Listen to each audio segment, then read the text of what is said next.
Welcome to monthly macro market of August 2025 and I wish you all a very happy Independence Day. हमेशा की तरह आज की video में भी हम पहले मैक्रोस के ऊपर ध्यान देंगे और उसके ऊपर बेस करके मार्केट का एक ओवरव्यू ले लेंगे। तो मैक्रोस के अंदर हम सबसे पहले देखेंगे कि इंडस्ट्रियल एक्टिविटीज कैसे चल रहे हैं। जो अपना लेटेस्ट आईआईपी का डेटा आया वो 1.5% आया। बाय द वे आईआईपी होता क्या है? आईआईपी मतलब इंडेक्स ऑफ इंडस्ट्रियल प्रोडक्शन, मतलब फैक्ट्री से कितना सामान बन के फैक्ट्री डोर से कितना सामान निकल रहा है। ये एक ऑफिशियल डेटा होता है, गवर्नमेंट ऑफ इंडिया के अंदर उसको निकाला जाता है। जो मॉस्पी होता है अपना स्टैटिस्टिकल डिपार्टमेंट, वो उसको ऑफिशियली रिलीज करती है। तो ये आईआईपी जो है वो 1.5% पहुंच गया है अभी अपने जून के मंथ में, लेकिन मई मंथ में था वो 1.2%। और लास्ट एपिसोड में हमने ये डिस्कस भी किया था कि 1.2% was one of the lowest in recent months. और हमने लास्ट एपिसोड में एक और बात भी बोला था कि पीएमआई का जो डेटा है वो थोड़ा इंप्रूविंग लग रहा था एंड वी सेड कि अगर पीएमआई का डेटा इंप्रूविंग है तो मोस्ट प्रोबेबली आगे चल के आईआईपी का डेटा भी इंप्रूव कर सकता है। पीएमआई क्या है बाय द वे? पीएमआई कोई ऑफिशियल गवर्नमेंट ऑफ इंडिया का डेटा नहीं है। पीएमआई एक अलग तरह से एक सर्वे रन किया जाता है जो कि फैक्ट्री ओनर्स या फिर इंडस्ट्रियलिस्ट से बात करके उनका एक ओपिनियन लिया जाता है और उससे पता करने की कोशिश होती है कि भाई इंडस्ट्री का प्रोडक्शन कितना अच्छा चल रहा है, कितना फैक्ट्री में ग्रोथ है नहीं है। अब क्योंकि ये ओपिनियन बेस्ड डेटा है तो पीएमआई थोड़ा जल्दी आ जाता है अपने को। पीएमआई मंथ खत्म होने के ऑलमोस्ट 2 वीक के अंदर ही मिल जाता है। जैसे अपने पास ऑलरेडी अभी जुलाई का पीएमआई का डेटा है, लेकिन जो आईआईपी होता है वो थोड़ा लेट चलता है क्योंकि ऑफिशियल डेटा है तो ऑलमोस्ट 6 मंथ होता है। तो अपने पास जो अभी वाला जो 1.5 मैंने आईआईपी का डेटा बताया, that is of the month of June और that has improved from 1.2%, right. Now in this month we see कि पीएमआई का डेटा और भी थोड़ा इंप्रूव किया है पुराने पीएमआई के डेटा से। इसका मतलब क्या कि भाई मोस्ट प्रोबेबली जब जुलाई मंथ का आईआईपी का डेटा आएगा तो वो 1.5 से भी ऊपर आएगा। मतलब जो इंडियाज इंडस्ट्रियल प्रोडक्शन है वो धीरे धीरे इंप्रूव कर रही है, जो कि काफी नीचे चला गया था मई के मंथ में। बाय द वे ये 1.5% भी एनफ नहीं है। अगर अपने को फिर से 7.5 टाइप के ग्रोथ में जाना है तो IIP needs to be at least in 3% in my view. Then बात करते हैं व्हीकल सेल्स में। जो जून मंथ का व्हीकल सेल्स का डेटा आया उसमें हम 1% से YOY ग्रो किए। अगर आपको याद होगा लास्ट एपिसोड में हम ये डिस्कस कर रहे थे कि यार व्हीकल सेल्स का डेटा डिक्लाइन कर गया, मतलब YOY हमारा व्हीकल सेल्स घट गया था लास्ट मंथ, बट अब एटलीस्ट वो 1% में ही हो भला, बट पॉजिटिव में आ गया है। So that is a good thing. Now बात कर लेते हैं यार Q1 रिजल्ट्स की, क्योंकि काफी कंपनीज के रिजल्ट्स आ चुके हैं और हम ये गेस कर सकते हैं कि ग्रोथ कैसा चल रहा है, नहीं चल रहा है। सबसे पहला तो यही है कि यार जो टेक्सटाइल सेक्टर है उसमें ऑलमोस्ट ग्रोथ है ही नहीं। 0% ऑपरेटिंग प्रॉफिट ग्रोथ आया है which was expected as well, क्योंकि अप्रैल के महीने से ही 10% टैरिफ लग गया था। हमें यहाँ पे सीधा सीधा टैरिफ का एक इंपैक्ट आता हुआ दिख रहा है और हमें यह भी पता चल रहा है कि यार इवन 10% टैरिफ भी हमारे टेक्सटाइल इंडस्ट्री को सीवियरली इफेक्ट कर सकता है। And one great news is cement sector बहुत अच्छा कर रहा है। Cement sector grew 40%, wires and cables grew 30%, operating profit की बात हो रही है यहाँ पे। Iron and steel products grew 20%। और ये 3 सेक्टर जो है वो जीडीपी के लिए बहुत इंपॉर्टेंट होता है, क्योंकि सीमेंट तभी बिकता है जब कंट्री के अंदर कंस्ट्रक्शन एक्टिविटीज या फिर इंफ्रास्ट्रक्चर डेवलपमेंट चल रहा होता है। और इंफ्रास्ट्रक्चर डेवलपमेंट चलेगा तो जीडीपी और बढ़ेगी, क्योंकि खर्चे तो उसके बाद होने ही वाले।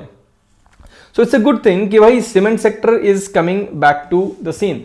Now, one interesting point is, अगर आप लास्ट ईयर के इसी क्वार्टर को देखते हो, तब इलेक्शन जस्ट खत्म हुआ था या फिर इलेक्शन का सीजन चल रहा था, तो गवर्नमेंट की स्पेंडिंग कम हो गई थी, जिसकी वजह से हमारा एक्चुअल में स्लो डाउन स्टार्ट हुआ था। सो इट्स ए गुड थिंग कि भाई वो जो गवर्नमेंट का केपेक्स कम हो गया था, it is picking up and also contributing to the results. Now, next thing is auto sector. Auto sector is still very sluggish. It's growing at 6%. So मतलब retail में पेंट शायद आपको अभी भी दिखेगा। देन पेंट सेक्टर भी कुछ उतना खास नहीं कर रहा है, ऑलमोस्ट फ्लैटिश सा है। हालांकि पेंट्स में कमेंट्री अच्छे आने स्टार्ट हो गए। एशियन पेंट्स ने भी बोला कि उनको ऑन ग्राउंड ऐसी चीजें दिख रहे हैं जो कि पॉजिटिव है, जो कि डिमांड रिवाइवल के साइंस दे रहे हैं। और उसके बाद अगर हम ओवरऑल निफ्टी के प्रॉफिट ग्रोथ की बात करते हैं तो निफ्टी करीब करीब 6% का रेवेन्यू ग्रोथ दिखाया और 9.2% के आसपास ऑपरेटिंग प्रॉफिट का ग्रोथ दिखाया, सिर्फ 9.2%। निफ्टी मिड कैप की अगर बात करता हूं मैं, मिड कैप 100, तो that showed 6.9% revenue growth and 12.6% EBITDA growth. जबकि अगर मैं स्मॉल कैप की बात करता हूं, निफ्टी स्मॉल कैप 250, तो वहां पे ऑपरेटिंग प्रॉफिट या एबिटा एक्चुअली डिक्लाइन हुआ है थोड़ा सा 0.3% से। अब देखते हैं क्रेडिट एंड लिक्विडिटी। अपने कंट्री का क्रेडिट ग्रोथ अभी भी स्लगिश ही चल रहा है, ऑलमोस्ट 8 to 9% के आसपास घूम रहा है, जो कि हमने लास्ट एपिसोड में बताया था कि ये एक बहुत बड़ा प्रॉब्लम है, क्योंकि कंट्री का अगर स्पेशली अगर कंजम्पशन ड्रिवन कंट्री है और उसका अगर क्रेडिट ग्रोथ नहीं हो रहा है तो जीडीपी ग्रोथ भी इंप्रूव करना करीब करीब नामुमकिन है। तो इट्स वेरी अनफॉर्चुनेट कि we are still slugging in the credit growth segment. और तो और अगर हम बैंक्स के अभी रिसेंट वाला क्वार्टरली रिजल्ट देखते हैं तो बैंक्स को काफी सारे प्रोविजनिंग करने पड़े, एक आईसीआईसीआई बैंक छोड़ के, और आई थिंक कुछ और एक दो इधर उधर के बैंक्स भी है, जैसे कि एयू बैंक भी है, कुछ एक बैंक्स छोड़ के बाकी ऑलमोस्ट सारे बैंक्स के एसेट क्वालिटी में इशू आए हैं। स्पेशली रिटेल जो लोन होते हैं, उनके जो रिटेल एडवांसेस होते हैं, उनमें स्ट्रेस दिख रहा है। So this shows loan growth अभी भी सही से नहीं हो रहा है, and that is why probably the country is still not out from a very big slow down. RBI ने लिक्विडिटी इंप्रूव करने के लिए बहुत सारे मेजर्स लिए हुए हैं। हम अपना लिक्विडिटी काफी इंप्रूव कर चुके हैं, लिक्विडिटी सरप्लस में आ चुका है एक्चुअली सिस्टम, लेकिन क्रेडिट ग्रोथ की बात आए तो वो अभी भी ऑन ग्राउंड नहीं पिकअप किया है। हालांकि जो बैंक्स हैं वो ये बोल रहे हैं कि most probably the worst is behind us और यहां से अपनी एसेट क्वालिटी अच्छी दिखनी स्टार्ट हो जाएगी। ऐसा बहुत सारे बैंक्स ने कमेंट्री किया है, वो माइक्रो फाइनेंस वाले लेंडर्स हो या फिर बिग बैंक्स हो, एचडीएफसी बैंक्स टाइप के। तो सारी जगह से अपने को एटलीस्ट ये एक सेंस मिल रहा है कि मोस्ट प्रोबेबली जो भी प्रोविजनिंग उनको लेना था, जो भी बैड लोन्स होने थे, उनमें से ज्यादातर ऑलरेडी बुक हो चुके हैं और क्रेडिट साइकिल शायद आगे चल के पिकअप करना स्टार्ट करेगी 1-2 क्वार्टर में। Now let's look at country's core health. Country का inflation level, specially headline inflation, बहुत नीचे आ चुका है, 1.55% पे आ चुका है headline inflation. The biggest reason behind that is कि फूड इन्फ्लेशन नेगेटिव में चला गया है, -1.76% का फूड इन्फ्लेशन चल रहा है। By the way this is one of the reasons कि फूड इन्फ्लेशन को आइडियली अपने कोर इन्फ्लेशन के अंदर डाल के नहीं देखनी चाहिए गवर्नमेंट को।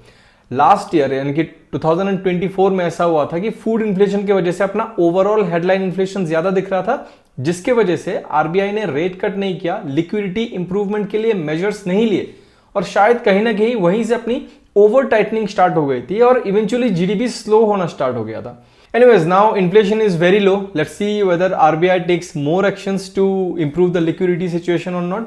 But chances मेरे को तो कम ही लगते हैं कि यहाँ से और भी लिक्विडिटी इंजेक्शन के लिए चीजें करेंगे until unless फेडरल रिजर्व मतलब यूएस फेड अपना रेट कट ना करे। बेसिकली क्या होगा ना कि अगर इस सिनेरियो में मतलब जब हम ग्रोथ नहीं दिखा पा रहे हैं सही से और इंडिया के ऊपर काफी इधर उधर से अलग अलग टाइप का हेडविंड भी चल रहा है जैसे कि टैरिफ वगैरह, इस सिनेरियो में अगर आरबीआई रेट कट भी कर देती है तो चांसेस है कि पैसा इंडिया से हट के यूएस की तरफ मूव कर ले, क्योंकि वो ज्यादा अट्रैक्टिव दिखेगा बॉन्ड मार्केट के लिए, राइट? क्योंकि अगर वहां पे इंटरेस्ट रेट हाई है तो चांसेस यही है कि आरबीआई, जैसे कि आपने देखा भी होगा कि रीसेंट जो आरबीआई का एमपीसी मीट हुआ है उस पर रेट कट नहीं हुआ है।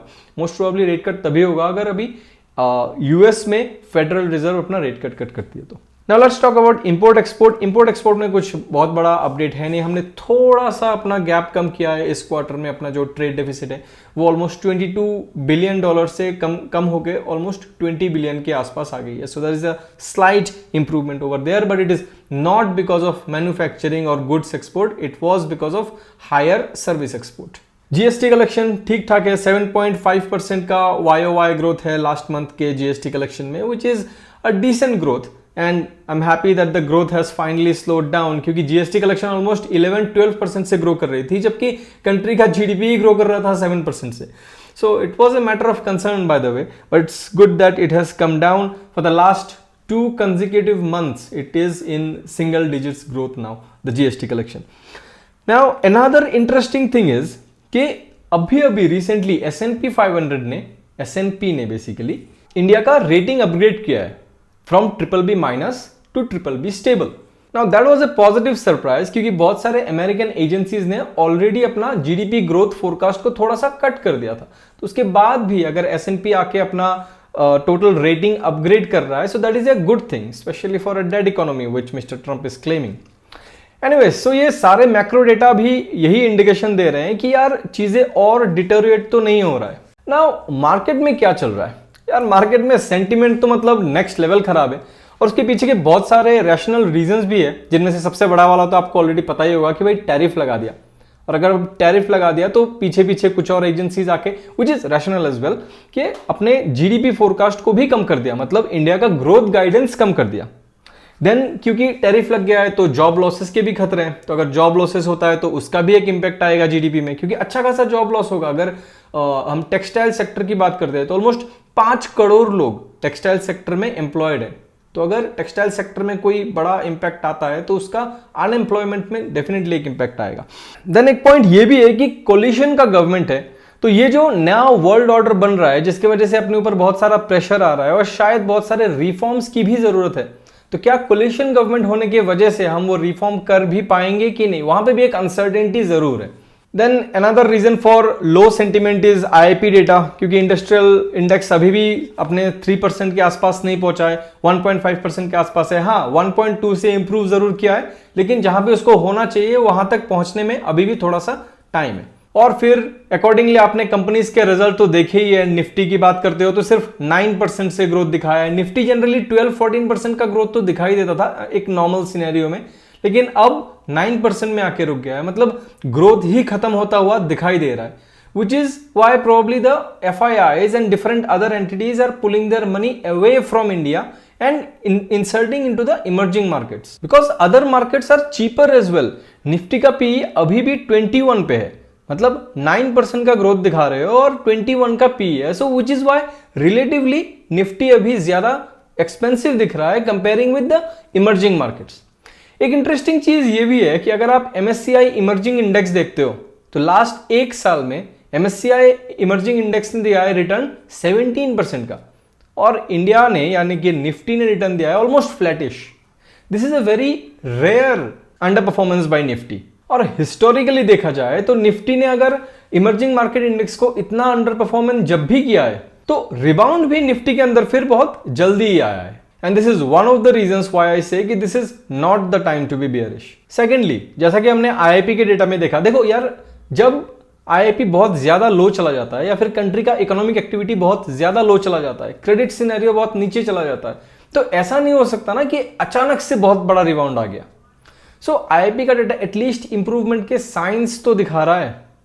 या फिर व्हीकल सेल भी हो, हालांकि व्हीकल सेल को मैं इतना सीरियसली नहीं लूंगा क्योंकि सिर्फ एक ही महीना हुआ है अभी, बट इसको अगर आप छोड़ भी देते हो तो अगर आप क्रेडिट ग्रोथ की बात करते हो तो at least all the banks are saying the same thing कि the worst is behind us, और यहां से शायद अपने क्रेडिट क्वालिटी इंप्रूव हो सकते हैं और इवेंचुअली शायद अगले साल से अपना जो ग्रोथ है क्रेडिट का वो भी वापस आ सकता है। So again it seems like कि the worst is behind us. Then एक और पॉइंट जो कि मैंने अपने प्रीवियस वीडियो में भी बताया था, जो कि स्पेशली ट्रंप के ऊपर बनाया था या टैरिफ्स के ऊपर बनाया था, कि इवेंचुअली जब ट्रंप को दिखेगा कि यार उसका स्टॉक मार्केट नीचे जा रहा है, उसका स्टॉक मार्केट कब नीचे जाएगा? जब इन्फ्लेशन का डेटा हाई हो जाएगा, जब उधर कंपनीज अपना ग्रोथ पोस्ट करना बंद कर देंगे या इवेंचुअली उधर स्लो डाउन दिखने लगेगा, राइट? सो एक इनिशियल पॉइंट जो अपने को अभी अभी दिखा है, दैट इज यूएस का जो होलसेल इन्फ्लेशन है वो एक्सपेक्टेशन से बहुत ऊपर आया है, 3.1% से ऊपर आया है। Now this is a sign कि इवेंचुअली इन्फ्लेशन उधर धीरे धीरे पेनिट्रेट करना स्टार्ट करेगा, बिकॉज हर जगह पे टैरिफ लगा के रखा है यार भाई ने। तो जैसे जैसे ये होगा वैसे वैसे यूएस का मार्केट भी खराब करना चाहिए इवेंचुअली, और वहां से एक और अपॉर्चुनिटी बन सकती है कि भाई ट्रंप प्रेशर फील करे और ये सारे जो ट्रेड वॉर उसने छेड़ रखा है उसमें थोड़ा सा रिलैक्सेशन आए।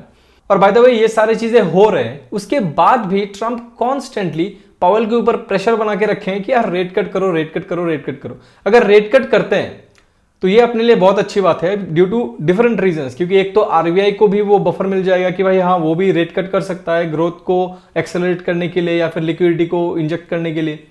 देन दूसरा रीजन ये है कि अगर उधर रेट कट होता है तो पैसा वहां से इवेंचुअली इमर्जिंग मार्केट की तरफ आएगा, मतलब एफआईआई की बाइंग स्टार्ट हो सकती है।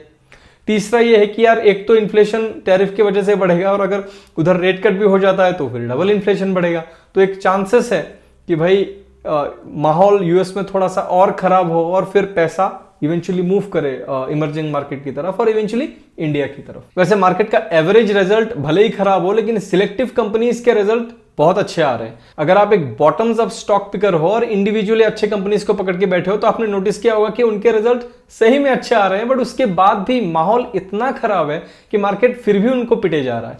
या फिर अगर उन्होंने बहुत अच्छा रिजल्ट पोस्ट कर दिया तब ज्यादा से ज्यादा उनको बस सेम लेवल पे रख रहा है, बढ़ा भी नहीं रहा है, घटा भी नहीं रहा है। So the sentiment is really very bad, but I am hopeful कि the worst is behind us and eventually things will improve from here.